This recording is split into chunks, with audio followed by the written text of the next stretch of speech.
Guys, जो आज हम क्वेश्चन देखने वाले हैं बहुत ज़्यादा बेसिक एंड इजी क्वेश्चन है। Find the centre of the star graph. इसमें हमें 2D एरे दिया गया है, जो अगर हम पेपर में बनाएंगे तो कुछ ऐसा एक स्टार के फॉर्म में बनेगा। और इसमें हमें दिया ये गया है कि हर इस जो भी एक एरे है उस 2D एरे के अंदर उसमें एक ऐसा नोड होगा जो हर एक एरे में आ रहा होगा, लेकिन बाकी जो दूसरा नोड होगा वो सिर्फ एक एरे में आ रहा होगा। बेसिकली इसका यही मतलब है कि सारे नोड्स की एज एक नोड से कनेक्टेड है, लेकिन उनकी आपस में बिल्कुल कनेक्टेड नहीं है।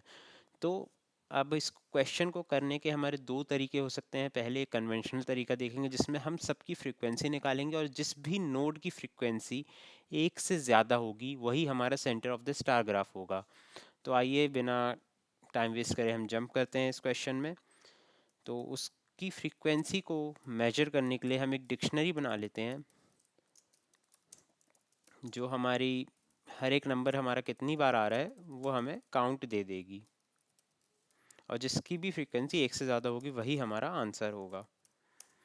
अब हम इस पे घुसते हैं हमारे 2D एरे में। तो फॉर हर एक एरे में इन एजेस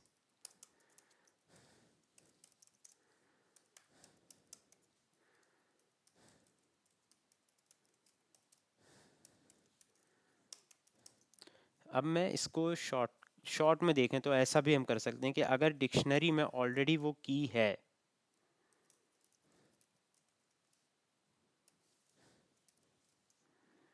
एज ऑफ आई, मतलब वो वाला नोड ऑलरेडी मेरी डिक्शनरी में है, तो वही मेरा आंसर होगा।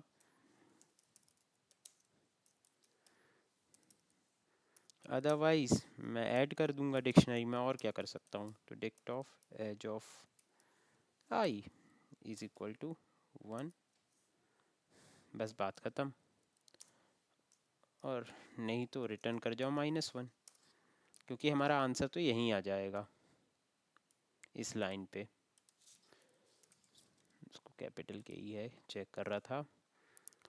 तो ये काफ़ी कन्वेंशनल तरीका है इस क्वेश्चन को करने का, और ये इसमें कुछ टाइम जो हमारा होता है टाइम कॉम्प्लेक्सिटी, वो तो ओ ऑफ एन ही होगा। इसमें भी O of n plus O of two O of n ही हो जाएगा।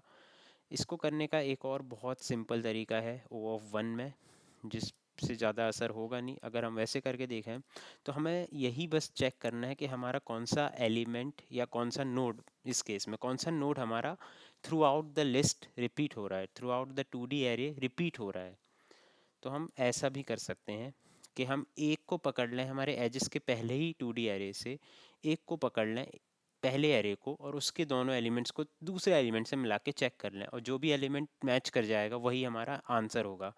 तो इसको ऐसे भी हम लिख सकते हैं कि इफ़ एजेस का पहले का पहला एलिमेंट इक्वल्स टू एजेस के दूसरे का पहला एलिमेंट, या फिर एजेस का पहला एलिमेंट एजेस के दूसरे एलिमेंट से सेम हो जाए, इक्वल्स टू एजेस के दूसरे का दूसरा एलिमेंट। तो वही रिटर्न कर दो, वही है सेंटर, क्योंकि वही रिपीट हो रहा है। और नहीं है ऐसा तो दूसरा एलिमेंट रिपीट हो रहा है, क्योंकि एक सेंटर होना ही होना है इस क्वेश्चन के अकॉर्डिंग। तो है जिसके पहले का दूसरा एलिमेंट रिपीट कर दो, रिटर्न कर दो, and that is all. You are all set. और ये भी एक आंसर होगा जिसमें ये ओ ऑफ वन हो गई टाइम कॉम्प्लेक्सिटी। तो ये तो ऑब्वियसली वही वाला फास्ट था ओ ऑफ एन, ये भी ओ ऑफ वन, ये भी फास्ट होगा। वैसे वो वाला भी ओ ऑफ एन नहीं चल रहा होगा, क्योंकि दूसरे ही वाले में हमें आंसर मिल जाएगा। तो ये था बहुत ही बेसिक क्वेश्चन, कभी कभी इंटरव्यूअर पूछ सकते हैं, इन रेयर केस जब आपकी किस्मत अच्छी हो। So if you learned anything, please do share and subscribe, and also comment. And I'll bring on more videos in the future. So stay tuned. Bye bye.